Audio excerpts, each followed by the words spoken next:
Halo, berjumpa lagi dengan saya. Kali ini kita akan membahas bagaimana konfigurasi dasar terkait dengan Suite Manageable pada Unifi Suites. Jadi kebetulan di beberapa saat terakhir ini saya menangani beberapa perangkat, khususnya Suite Manageable dari merek Unifi. Ada sebenarnya tidak hanya yang 8 port sebenarnya, ada juga yang 24, ada juga yang 16 dan lain sebagainya. Jadi karena kebetulan yang lainnya sudah dikonfigurasi, tinggal yang 8 port, jadi tidak ada salahnya mau di-sharingkan buat dibuat tutorial. Tapi di kali ini saya akan buat konfigurasi secara mendasar saja. Mungkin nanti bisa dikembangkan lebih lanjut bagaimana teman-teman mempraktekannya di lapangan sesuai dengan kebutuhan.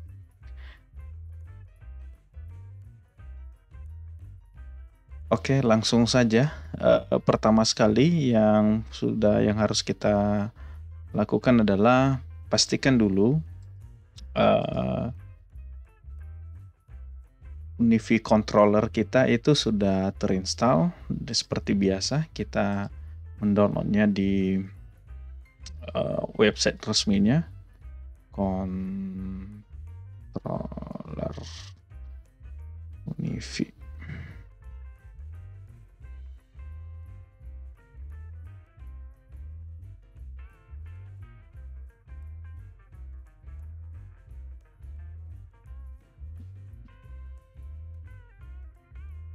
Nah, kita cari yang tipe terbaru yang support dengan Windows, dimana ini yang khusus Windows. Kita download. Oke, download.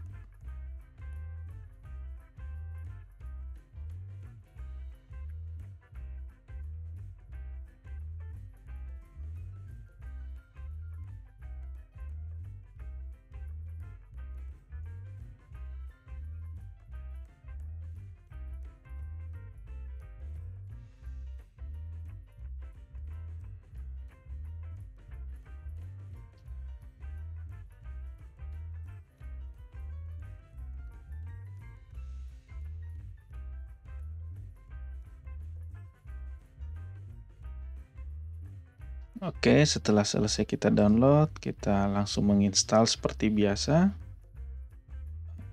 Unifi controller kita.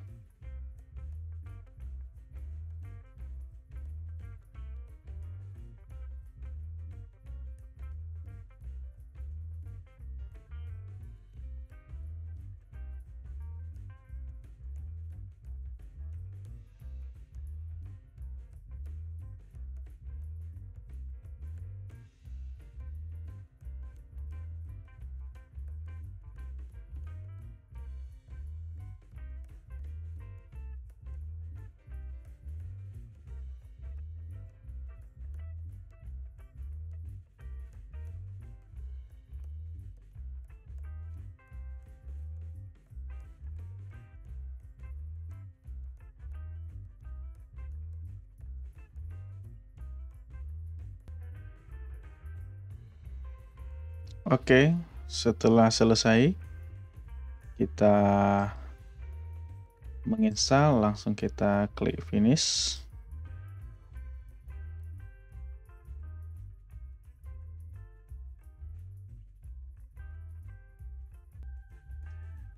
Kita tunggu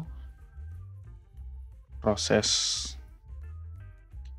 Unifi controllernya berjalan. Setelah semuanya siap, maka kita tinggal klik launch.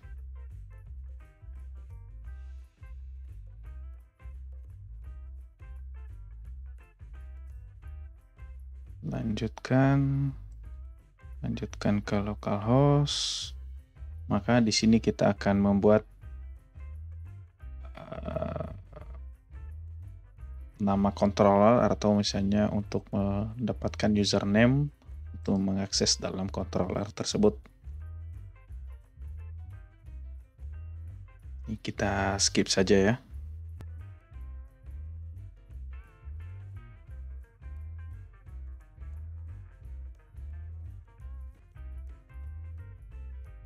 Setelah selesai kita melakukan instalasi controller kita.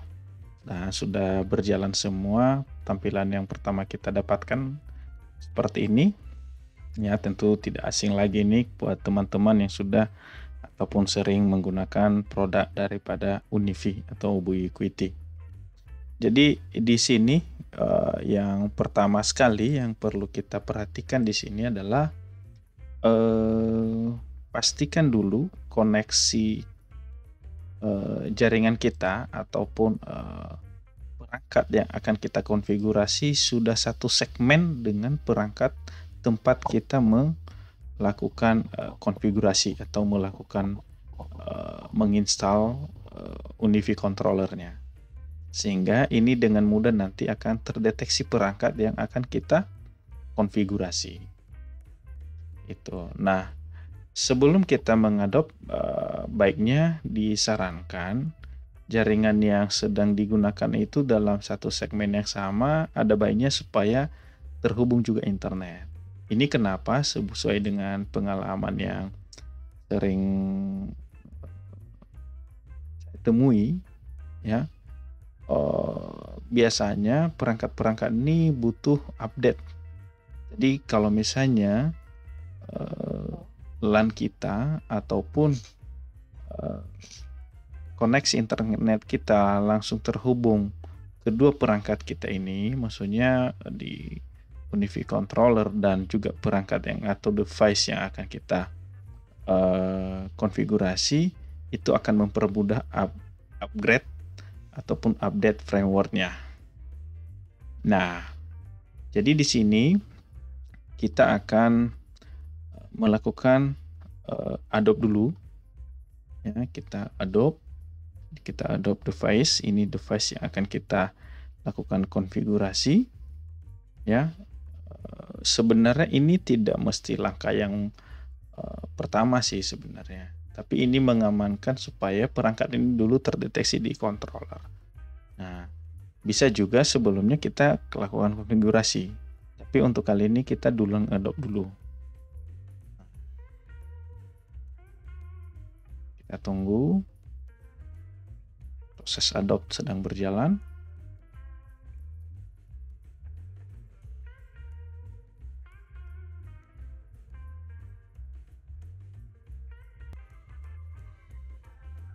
Nah, sekarang perangkat kita atau device kita sudah di-adopt, artinya sudah terhubung dengan controller yang kita install tadi.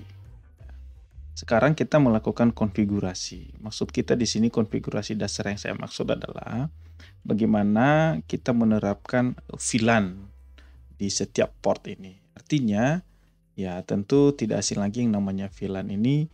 Setiap port itu kita bisa lewatkan dengan beda-beda service yang akan kita lewati setiap per port. Itulah kelebihan daripada suite management. Nah, jadi bagaimana menerapkan di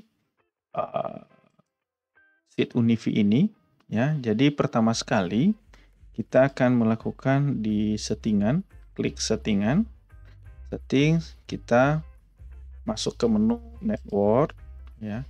Kita tetapkan networknya sama ID VLAN-nya dulu. Nah, jadi ID VLAN ini kita sesuaikan dengan jaringan yang sedang kita terapkan di tempat kita. Contohnya mungkin ID VLAN-nya tadi sudah kita terapkan di router kita, contohnya dari Mikrotik sudah kita terapkan ID VLAN-nya. Jadi ini suite ini kita tinggal untuk keluaran saja, aksesnya saja contohnya. Sehingga setiap ID VLAN ini udah kita terapkan service apa aja atau IP berapa saja yang dilewati setiap VLAN yang kita lewati di suite ini. Nah, jadi di sini fungsinya adalah tujuannya bagaimana konfigurasi di suite ini, ya, sehingga setiap portnya itu beda-beda VLAN yang akan dilewati. Jadi pertama tadi ini network, jadi kita tambah, ya, add new network. Jadi namanya contohnya kita buatkan port 1 contohnya, ya. Di advance ini kita coba isi ID VLAN-nya. ID VLAN-nya bebas sesuai dengan yang sudah kita konfigurasi sebelumnya di router kita. Contohnya kita terapkan tadi, contohnya 111, contohnya ya. Kita baru add, ya. Ini dia VLAN-nya. Nah, kita tambah satu lagi, ya. Contohnya port 2. ID VLAN-nya berapa? Contohnya 22 kan gitu. Nah, kita coba buat 3 ya. Port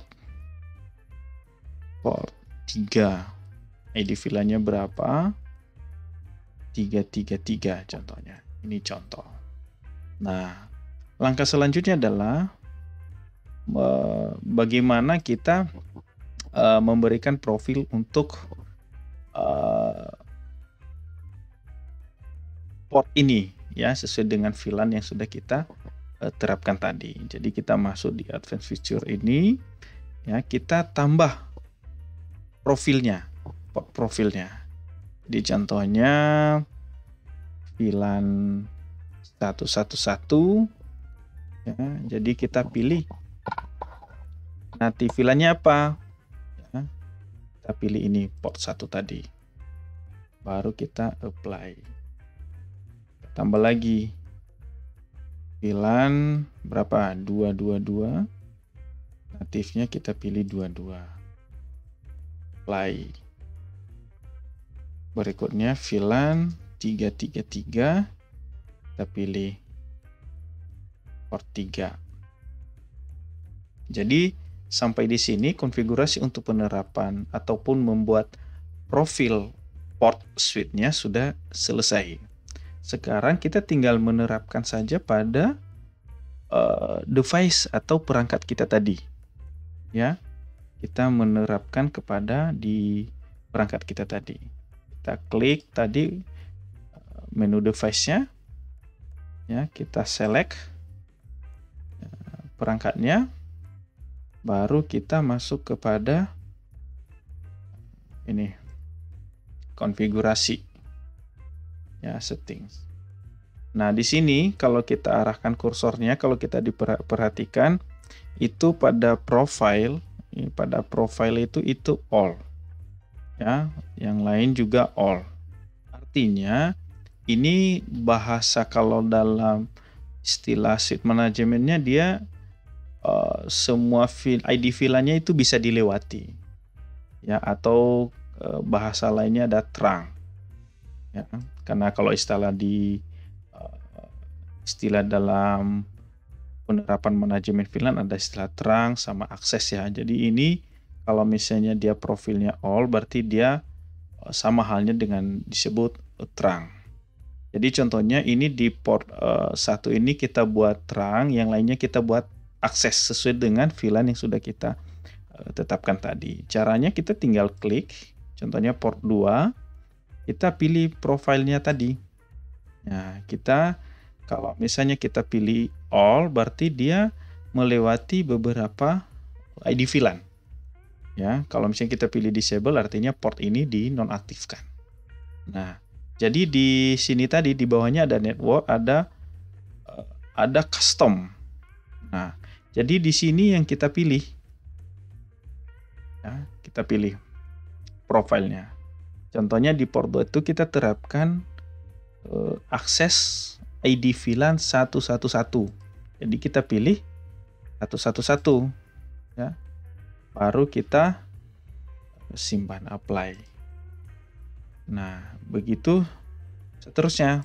Contohnya port 3, kita pilih yang 222 ya. 22, apply. 333 misalnya masuk ke port 4, kita pilih yang 333 dan seterusnya. Jadi harusnya dengan kita pilih ini, dia akan proses sebentar, diterapkan pada perangkat. Jadi harusnya ini yang setiap port ini nanti di VLAN-nya itu akan keluar service sesuai dengan ID VLAN yang sudah ditetapkan tadi. Ya, sekali lagi ini hanya suite-nya saja ya. Ini settingan dasar untuk suite-nya saja. Nah, bagaimana service yang akan dilewati itu ya mungkin dilakukan konfigurasi lebih dalam, atau kalau misalnya punya router yang hanya suite ini digunakan hanya untuk melewatkan data saja. Tapi seperti di tempat saya itu, saya punya router tersendiri dengan untuk membuat ID VLAN-nya dan untuk melewati beberapa service di dalamnya. Nah, jadi fungsi di suite itu hanya untuk yang kita lakukan ini adalah bagaimana setiap port ini ID VLAN-nya kita buat berbeda-beda ya. Kita setting mana yang terangnya, mana yang aksesnya. Jadi ini seperti ini tadi yang barusan saya contohkan. Begitu juga di port yang lain. Nah, untuk tempat yang lain, kalau misalnya ada suite yang lain, kan di awal tadi saya udah informasikan bahwa ada beberapa suite juga yang saya buat, tapi sepengetahuan saya itu tidak jauh beda kalau misalnya hanya konfigurasi yang seperti ini saja. Ya, tidak ada perbedaan. Jadi artinya membuatnya juga sama seperti tadi, tentukan dulu yang networknya, baru masuk ke device fiturnya untuk membuat profil portnya, sehingga nanti pada device sama di portnya kita tinggal memilih ya profil mana yang akan kita terapkan untuk port tersebut sesuai dengan kebutuhan kita. Ya. Jadi itulah sekilas bagaimana konfigurasi dasar manajemen suite khususnya di Unifi. Tentu ini masih dasar, kalau misalnya mungkin dieksplor lagi sebagaimana di produk Unifi ini sangat luas sekali, sangat banyak fitur yang bisa dicoba. Jadi silakan teman-teman mengeksplornya. Jadi ini hanya gambaran dasar saja ya, seperti apa dan bagaimana melakukan konfigurasi pada suite manageable yang Unifi ya, khususnya yang suite Unifi. Jadi itu dari saya dulu ya, kurang lebih seperti itu, dan semoga bisa membantu. Dan kalau misalnya ada yang masih kurang detail, mungkin bisa kita diskusikan pada kolom komentar atau melalui kontak saya pada channel ini. Demikian, terima kasih.